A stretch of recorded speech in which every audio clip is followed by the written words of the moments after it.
Hello, and welcome to the April Look-See.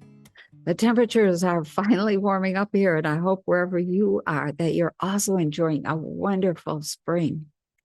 I'm still a little hoarse after my recent fight with a virus, so bear with me. As usual, there's a lot happening in our world, making this look-see just a tad longer than usual. So let's begin. When I asked for a keyword for this month, I got the word screwdriver. Now, there are several things we might draw from this, and the first one is that a screwdriver is a tool.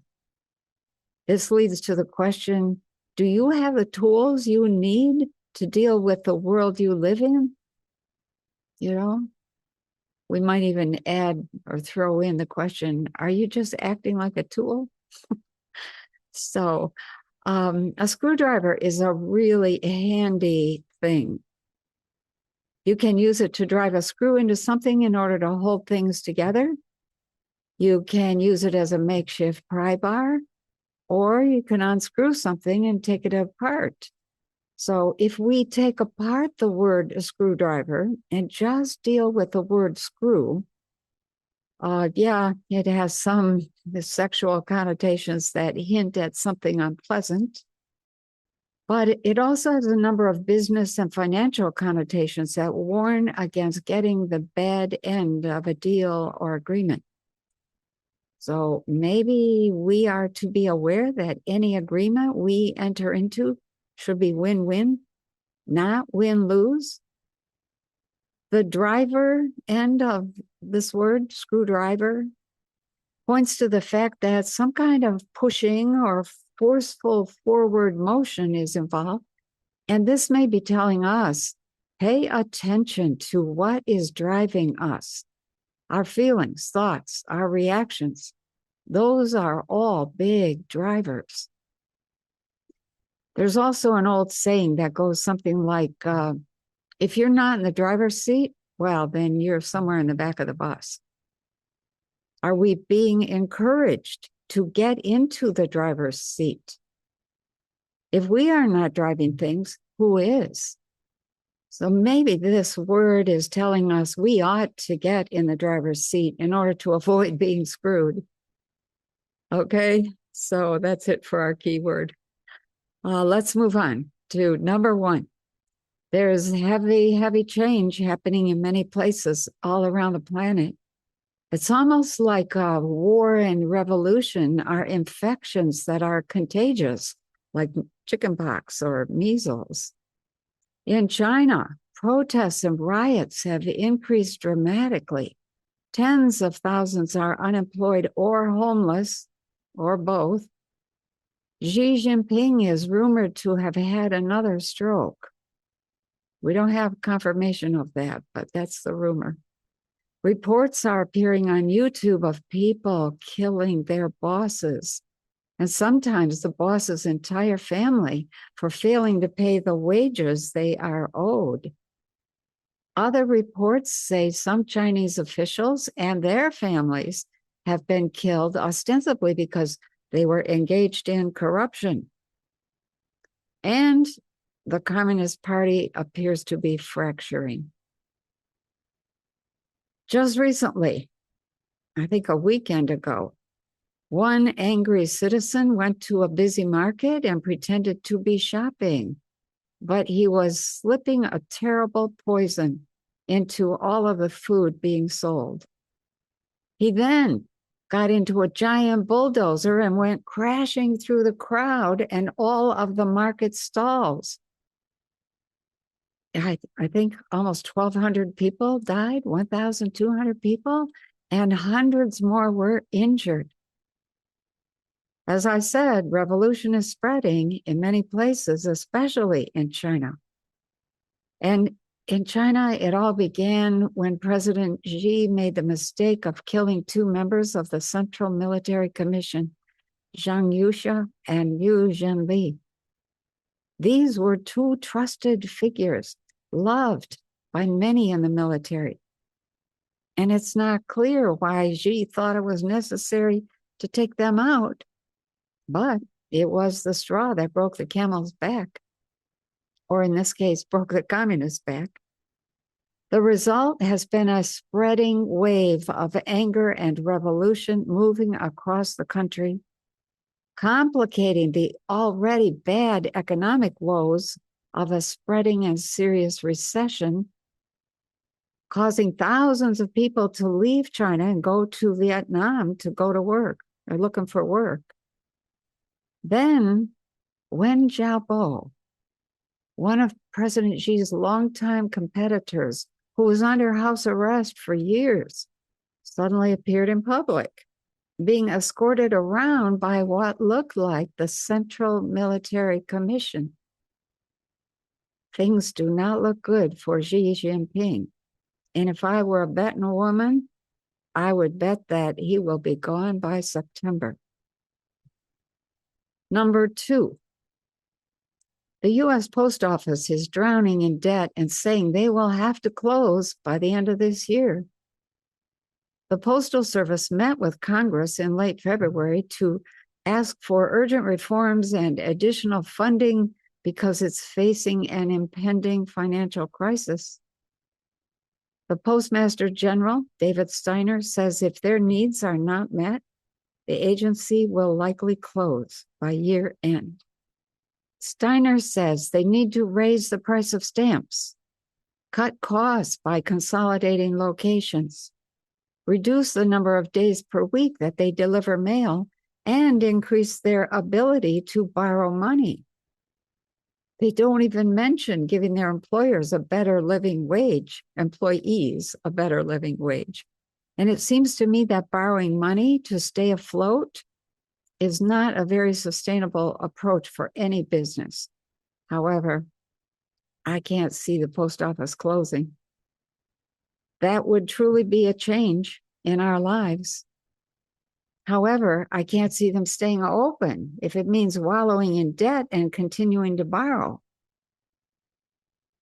You know, things have changed so dramatically over the past 150 years. The Pony Express started in 1860, and it went on for only a year and a half before being replaced by the telegraph. And then a whole bunch of innovations following that. Today, it's being replaced by email, personal telephones, and text.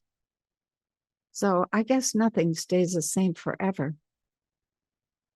Number 3, revolution is ramping up in Cuba, but not much is being said yet.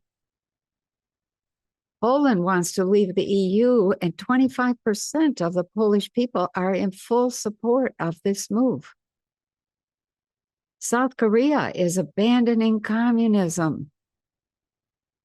Wow. Britain has become a broken, poverty-riddled nightmare. Germany is disintegrating economically and politically, and so is France. And there is big change afoot in so many places, it's difficult to list them all. Canada, Greenland, Mexico, Argentina, Russia, all the countries of the Middle East, and others. So hang on to your hats. The old world is disappearing daily. Number 4. It looks like NATO is a walnut, and the U.S. is a nutcracker that is slowly and deliberately breaking the organization apart. The NATO alliance allowed the U.S. to have access to European bases, all sorts of intelligence sharing, and the Five Eyes network. NATO was originally formed after World War II with the goals of keeping Russia out, keeping America in, and keeping Germany down. Those were NATO's 3 goals. None of those goals are as relevant these days. And yet lots of people are saying, oh, we need to keep NATO going. Others realize that Russia is not seeking to invade Europe, and Germany is definitely down. They point out that there is no real enemy, and they ask, how can you have a military alliance without an enemy? You know, when I hear stuff like that, I wonder, are we ever going to get to the point of maturity that thinks about military alliances in terms of plain old cooperation in life rather than against enemies? Number 5, let me talk about the Jews and Israel for a minute. In previous look-sees, I have mentioned that the deep state was planning to use Israel as their center of world control.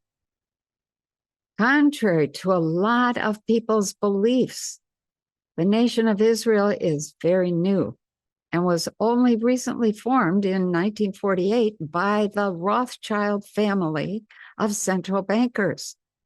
They made a deal with the British Empire to be given the land known as Palestine once World War II was over. So when the world ended, the first government in Israel was set up, headed by David Ben-Gurion and about a dozen others. And I think the only name I remember from that time was Golda Meir. So they put out a call to Jews around the world, inviting them to come to the desert and build themselves a safe, secure homeland. Over the 1950s, about 650,000 Jewish people from around the world migrated to the new country.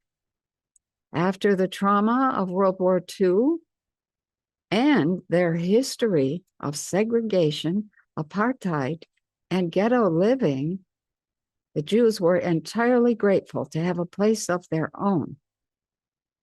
Unfortunately, they did not realize they were being set up to be used as pawns once again by powerful figures who wanted them to do the heavy work of renewing that land, planting trees and foods, building homes and cities, creating entire infrastructures, and solving the many challenges of life in a desert. They were encouraged to keep working by being told they were special, they were superior to others, and they were going to rule the world. They did not realize they were being manipulated once again.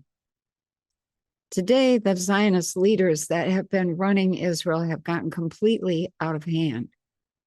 They are not working for the benefit of their people. They have become predatory, greedy, and unrealistic. The result?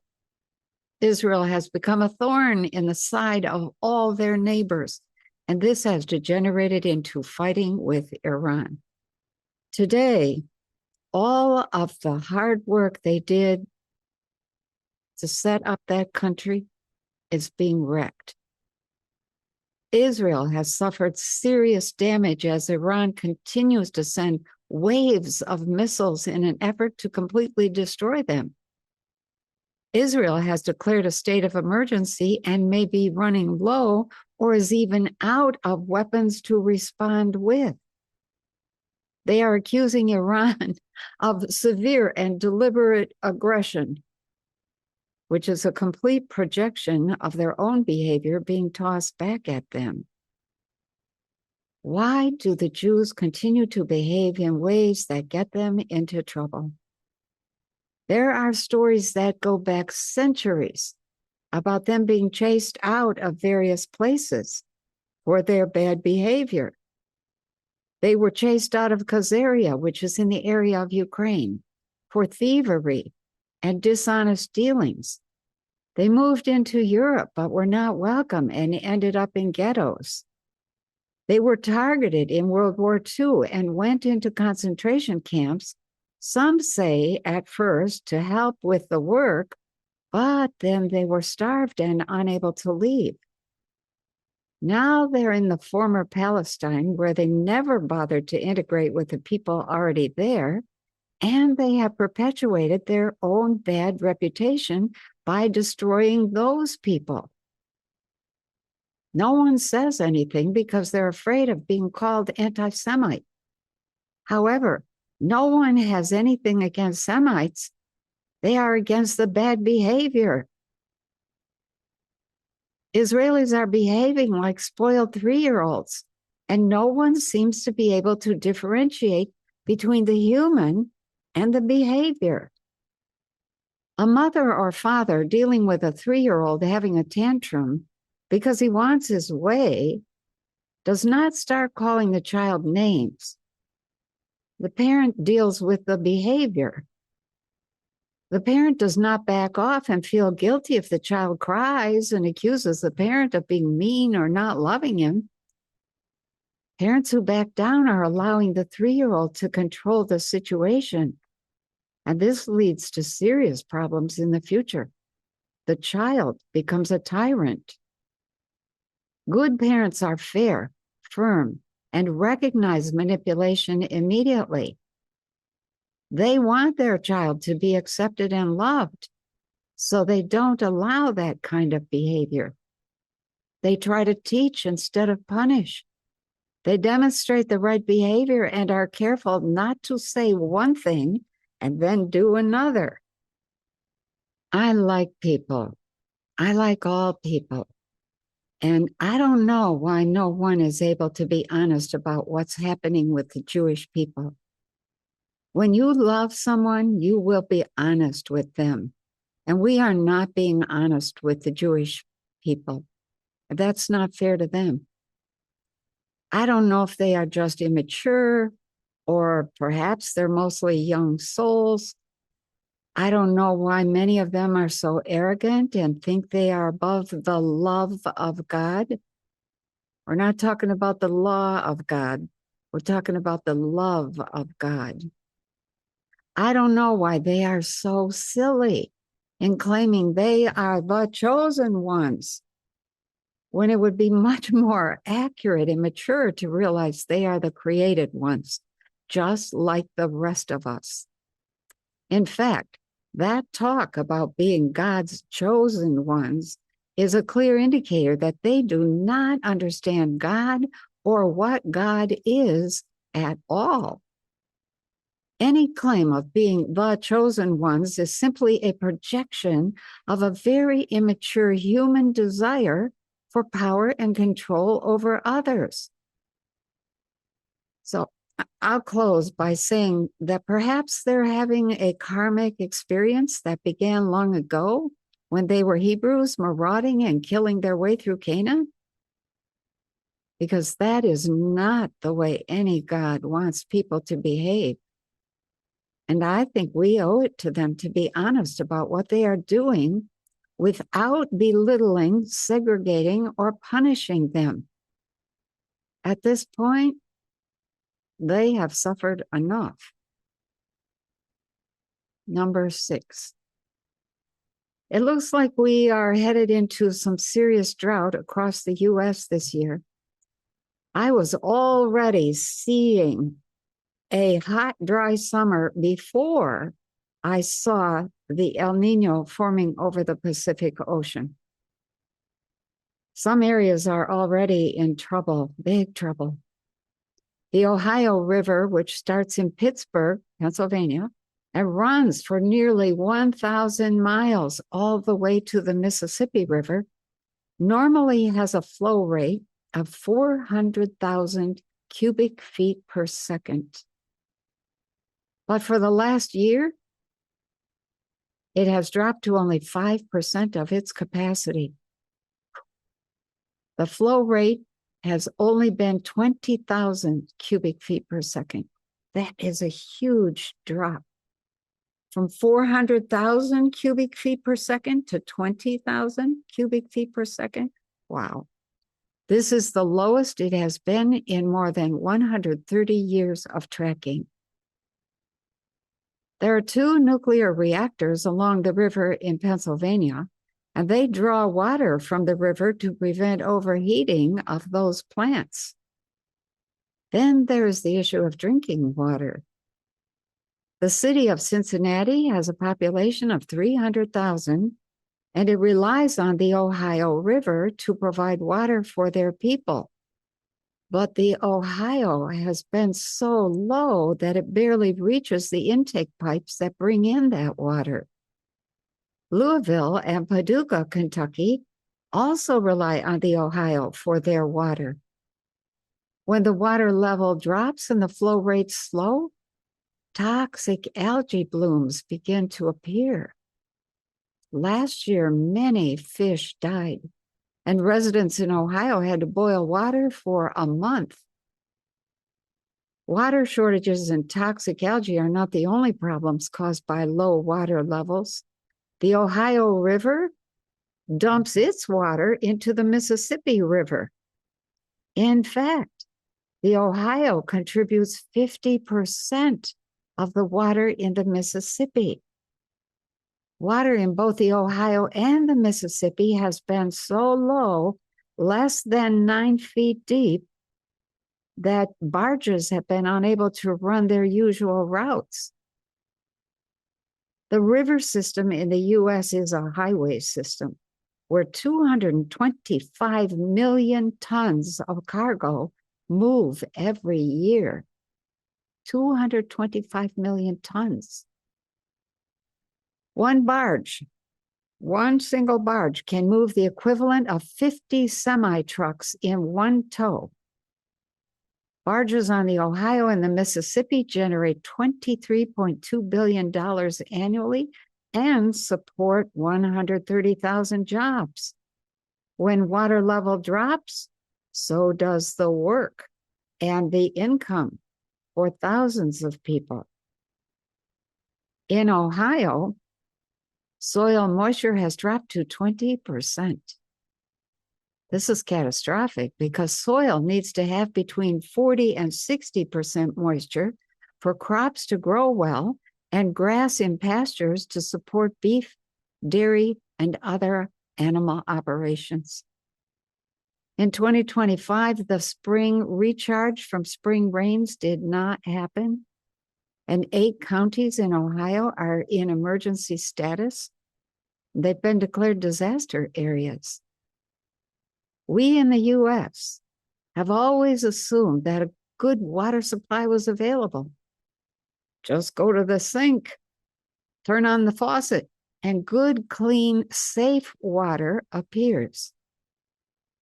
As our planet changes and Mother Nature changes with it, be thinking about a steady supply of good water because it's the one thing we can't live without, and neither can plants or animals.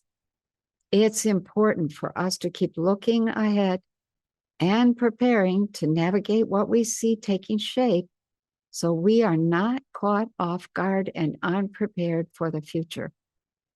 And it looks like a super El Nino is definitely in our future. Number 7.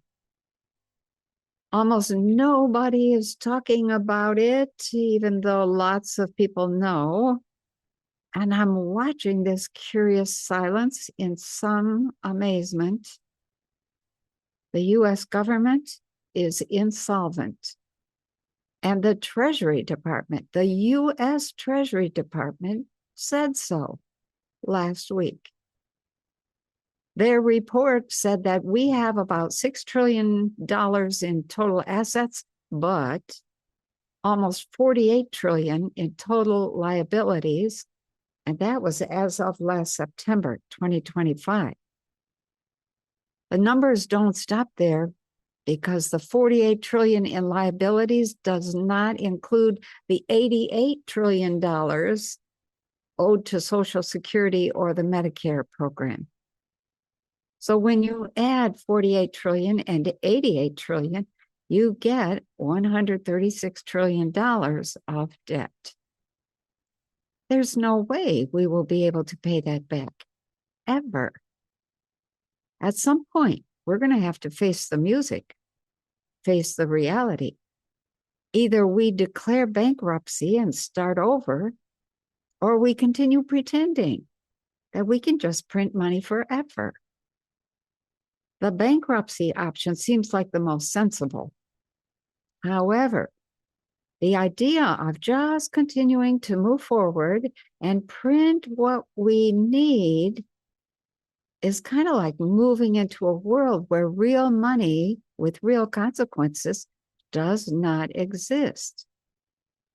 If we print money and use it to do business with one another, but it doesn't mean anything in the way we always thought it did, then why not just drop the money altogether? Or maybe we could continue to use it as part of the daily game, but understand that we really don't need it because it has no meaning. Yeah, I'm just fantasizing a little, y'all. The message hiding in the notice from the Treasury is that we should be aware that massive change is on the horizon. How many times have we heard that? Massive change is on the horizon, and we have the perfect storm taking shape all around us in big waves that just keep coming at us. What are those waves?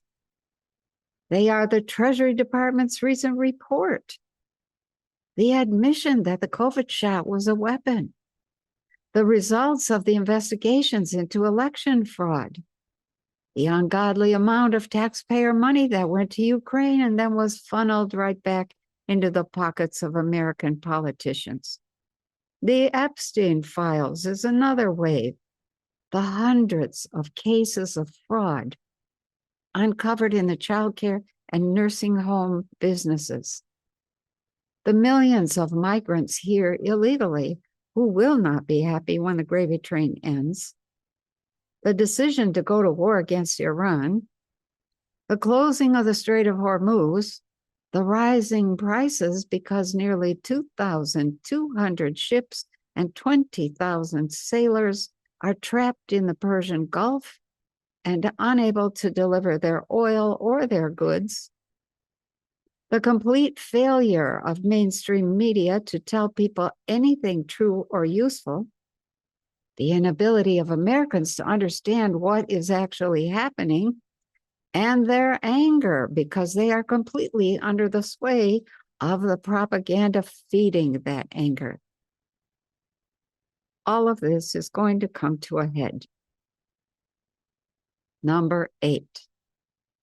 Speaking of angry Americans, when I look ahead, I see that war, it keeps popping up. It's like, okay, it's over. There's a ceasefire, there's a truce, it's over. And then it pops up again, and it gets nasty at times. It reminds me of whack-a-mole. This causes citizens in many countries to demand an end to the wars. And when that doesn't happen, they demand an end to the government. We are moving past the age of nation states. And even though I would love to see things turn out beautifully for Trump, not because I love Trump, but because I want a beautiful, prosperous, peaceful world. And even though it looks like he succeeds in bringing down the deep state, by the time he does so, the people are so fed up, they end up breaking away from the government, setting up sovereign regions of their own. These sovereign regions actually work much better than the original government. So we have been learning a lot watching the corruption, and because of this, we finally no longer want big centralized government. Thus, these new sovereign regions are much smaller and more decentralized. The people in them are also much more advanced in their consciousness, and lots of ethics and rules will be put in place to prevent the terrible corruption that characterizes the nation state. Number 9. I had an intense and powerful lucid dream about 20 years ago in which I was riding in a small cart through a rough, dark underground passageway deep under Afghanistan. We came to a huge cavern filled with this soft light. It was a beautiful light, where hundreds, maybe even a few thousand, beautiful women were lying in giant oyster shells lined with exquisite mother of pearl and satin. Their eyes were closed, and they looked like they were asleep, but the guide said they were in stasis. I asked the guide, what is this about? Why are they down here? And he said these were the women of the future who would rise after the wars. Their lives were being maintained by tubes of fluids and nutrients running in and out of them, keeping them alive until the time came. I wanted to cry in relief. I thought he meant after the war in Afghanistan, but there was no time for more questions because he wanted to move on. So we kept going. I never quite forgot about that experience. And afterwards, I realized that things would get much more serious than the Afghanistan war. I was thinking about that dream just last week and feeling like we would not be in the position we are in if we had some strong matriarchal women to balance the patriarchal men who are running the world and running it into the ground. So as we think about the new world that will need to be built, I think it will be important for women to step into leading roles of true power, real effective decision-making and wisdom. We will need local circles where dialogue and common sense are the way of governance, instead of pyramids where everybody works to shovel power and money uphill to a few people at the top.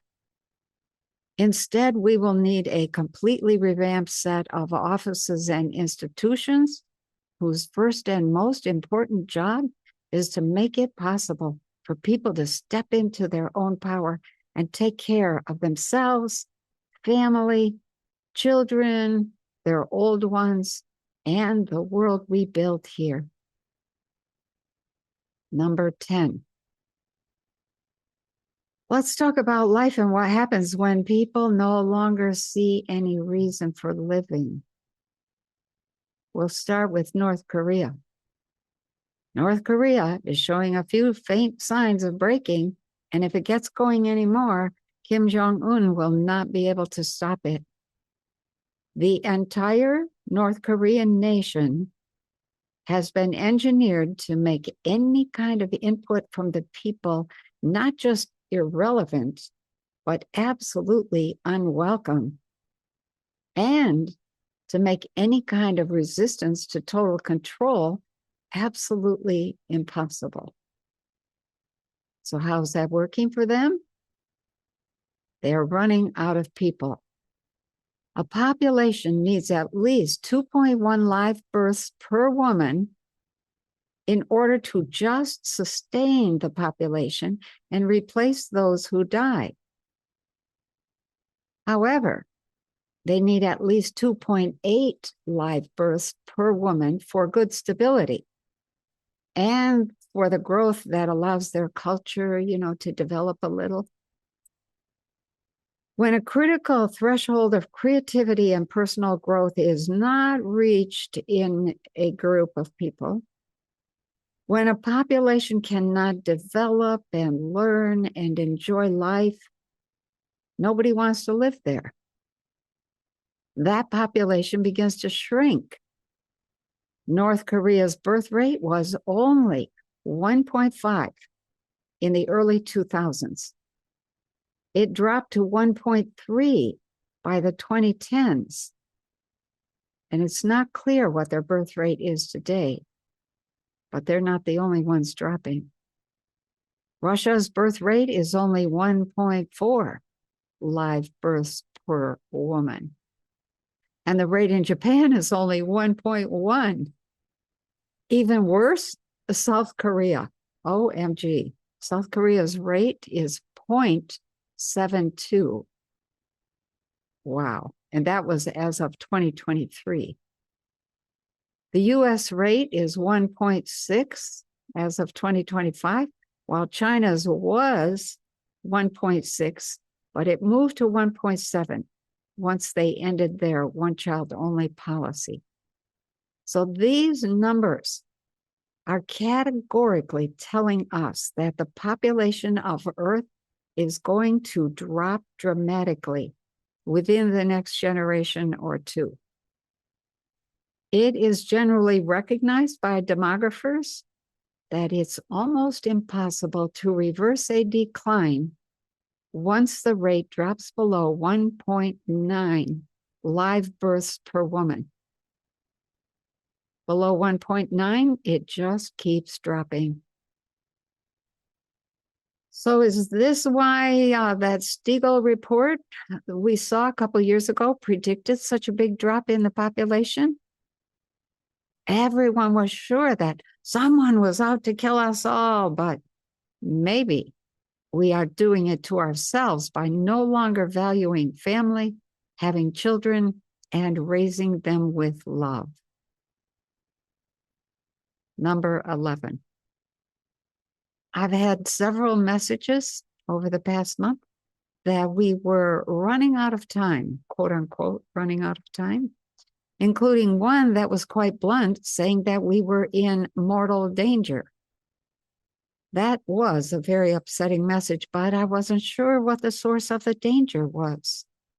It could mean that fighting and bombing going on in the Middle East will spread and put everyone at risk.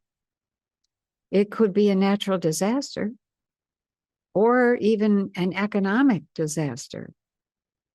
It could also be the catastrophe cycle that I wrote about back in 2019, which is a 12,000-year cycle of pole shifts and micronovas in our solar system. These are big disasters, pole shifts and micronovas. Big disasters that have brought a number of earlier civilizations to an end. The events that drive the catastrophe cycle are far beyond our control. And after studying the science behind this cycle, it's clear that survival is neither easy nor guaranteed. After serious consideration of this disaster, it seems to me that the best way to prepare and to survive is to develop consciousness well enough to move up into a higher range of frequencies that are not quite as dense or as physical as the third dimension we currently exist in. And thus it would not be as disastrous to life as we know it. When I wrote about the sequence of events that occurred in these types of catastrophes, people freaked out. I was accused of spreading fear, doom, and gloom.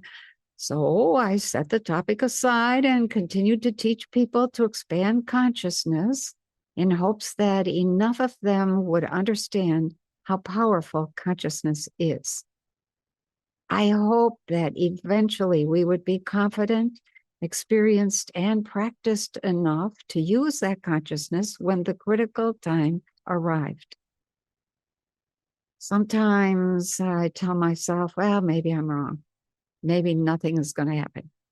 Maybe what's coming is so far in the future that we will all have moved into fourth or fifth dimensions by then, and whatever happens won't affect us any more than thunder and lightning affect us when a thunderstorm passes by. So for now, I'm just passing on the message that we are in some kind of danger and are running out of time to change things.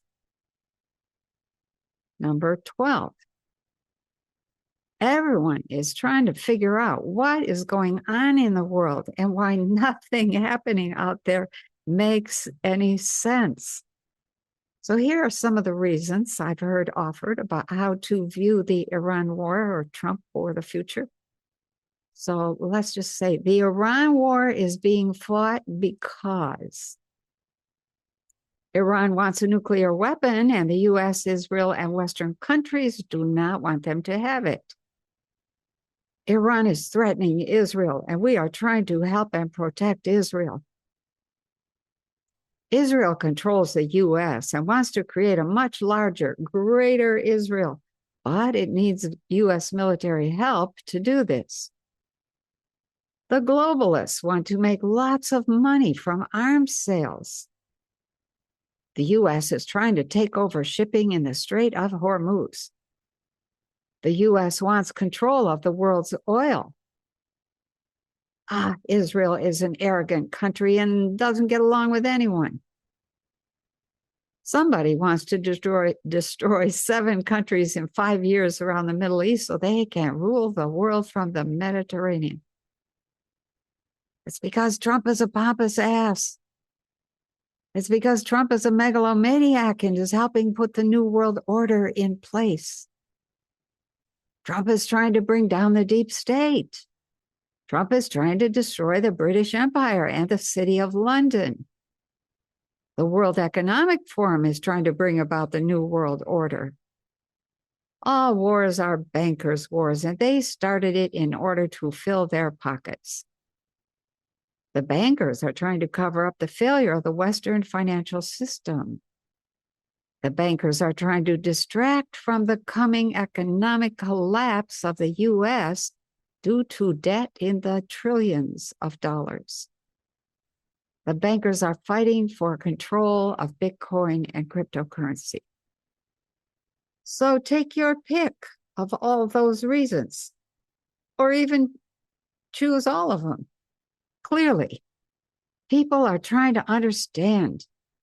Other people are trying to be helpful with their analysis and input. But be aware that probably none of these reasons is the reason for the chaos we see unfolding. And that brings me to number 13. You may have to listen to this one twice. I learned something this week that I thought was truly mind-blowing. In the past, you've all heard me say that for the last few years, I've gone back and forth about Donald Trump, allowing myself to move from one side of the arguments to the other. But this week, I heard something that finally fit what I see happening. Something that made sense and allowed me to grasp why things are so crazy. I'll explain it as simply as I can, and then I'll draw a few conclusions. So, to start, there are several key points to understand, and some of them you have probably heard without really knowing the details of what those key points make possible. But first, huge fortunes are made daily using algorithm-based trading. Yep, we've probably all heard that. In fact, 90% of all trading around the world is now being done by computers working 24/7 in the markets of New York, the FTSE in England, the markets in Asia, etc. The information flowing through these markets is the major driver of how contracts, securities, bonds, insurance premiums, special fees, and other agreements are written. Okay? These markets need volatility. Remember that. These markets need volatility because that is what drives trades and prices. So remember these few basics, okay? Trading is algorithmic. 90% of trade is algorithmic. The trade is happening 24/7 around the planet. They need volatility to keep trade going. Next, a bit of insight into how things were working and how they work now. Let's start with advertising, data brokers, companies, and the internet. Advertisers create profiles of people and companies that they think would be a good match for their advertisement. Data brokers search the web to find the people and companies that the advertisers are looking for. When they find a match, they bring those two together, they make a few pennies. And they do this millions of times per second. The data brokers and their efforts to match advertisers with companies and websites are what drive all informational traffic around the internet. So informational flows are what we're talking about here. When social media came along, these data brokers listened in, picked up the threads of the talk, assessed what the herd was thinking and talking about, and tried to predict the kinds of investment decisions that would flow from that thinking and could impact stocks, shares, securities, contracts, and other agreements. Then they would bet on those stocks in one or even all of the markets, and this gave them a very competitive edge. They made lots of money. So here's where things start getting very interesting. By 2006, the data brokers felt that they were losing that competitive edge, and they decided to pay closer attention to the news sources because they noticed that news directly impacted the information flows, the social media talk, and therefore the markets. By 2008, they decided they needed to generate the news in order to maintain their competitive advantage. Not only would it give them the volatility they needed, it would be predictable. So they began driving the information flows using the news they generated and then matching the advertisers to people, company, and decision makers who pushed ideas and products based on that news, and then placing their bets on stocks related to those ideas and products. It was all so easy, so predictable, and they made fortunes, sometimes $90 billion in one day. In a nutshell, the process was create the news cycle, push that news around, wait for the decision makers to write their reports and publish their investment advice, watch the stocks go up, make lots of money, and keep the whole thing going.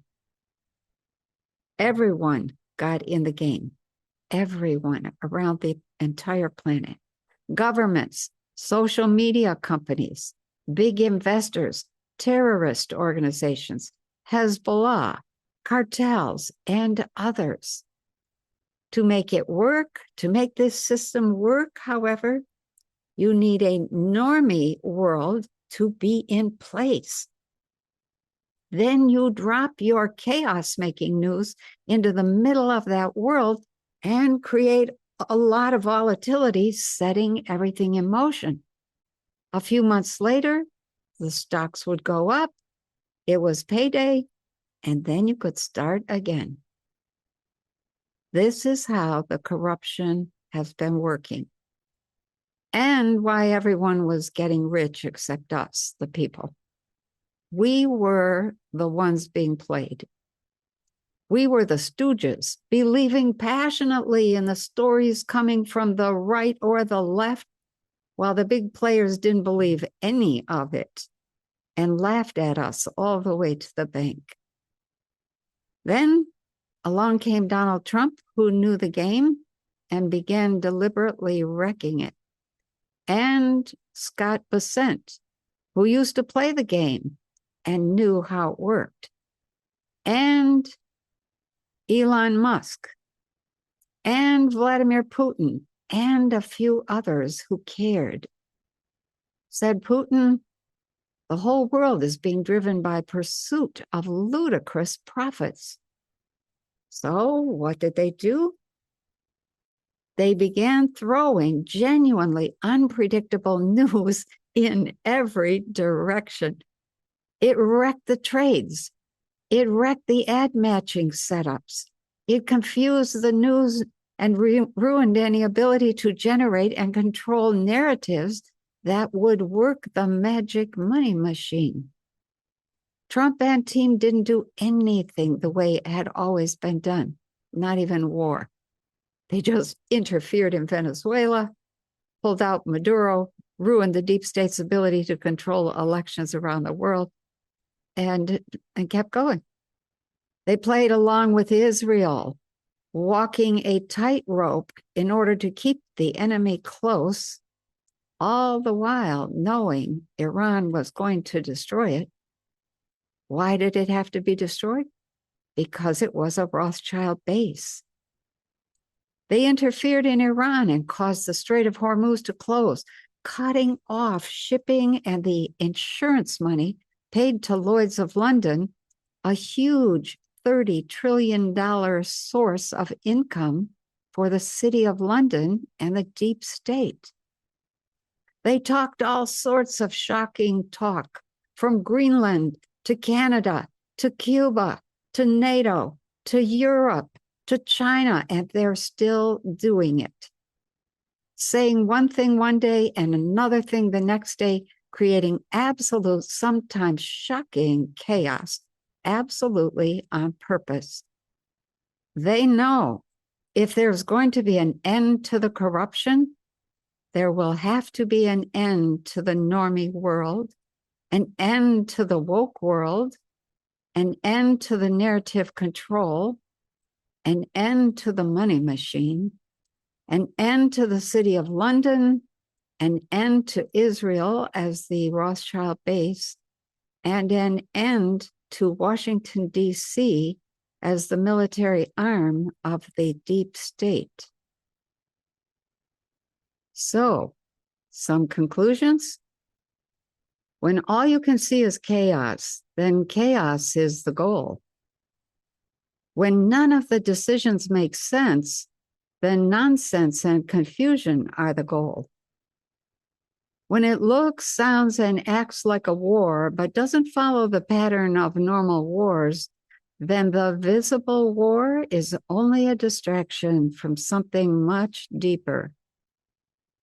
When everything appears to be at risk, but most days proceed in a normal way, then something deeply serious is at risk that has not yet been understood. When it looks like everything is falling apart, it's because it needs to fall apart in order to end the deception. When it looks like everything has lost its meaning, it's because everything has lost its meaning, except money. When everything has lost its meaning, then life falls into a pit of meaninglessness. So, be aware that when the fighting over money becomes kinetic, it will be a fight to the death. When dinosaurs fight, stay out of the way. When the fight is over, we will see what's left to work with and use it to build a new world that makes sense and uses what we've learned to avoid such pitfalls in the future. So that's it for this look-see. For those who are watching or listening for the first time, the look-see is a brief look at what's happening in our world and where the big trends are headed. Reality is not fixed. It is very dynamic and changes according to what we're doing with our consciousness. Nothing becomes real until we make it real. We make a choice, take some kind of action, put something together or take it apart. Those decisive actions are what determine the outcome and the timeline. And of course, once we set something in motion, it takes a lot to make a change or get things going in another direction. And that is exactly the reason for looking ahead. If we don't like the direction things are going, we can make appropriate changes in a timely way or prepare for what looks inevitable. If we see something we like, we can put some conscious attention on that outcome and help it along. It's important to look around and assess what is happening and where we are going, so we know whether or not we need to do something different. Thank you so much for listening. Enjoy the rest of the month. Keep your eyes open and your wits about you.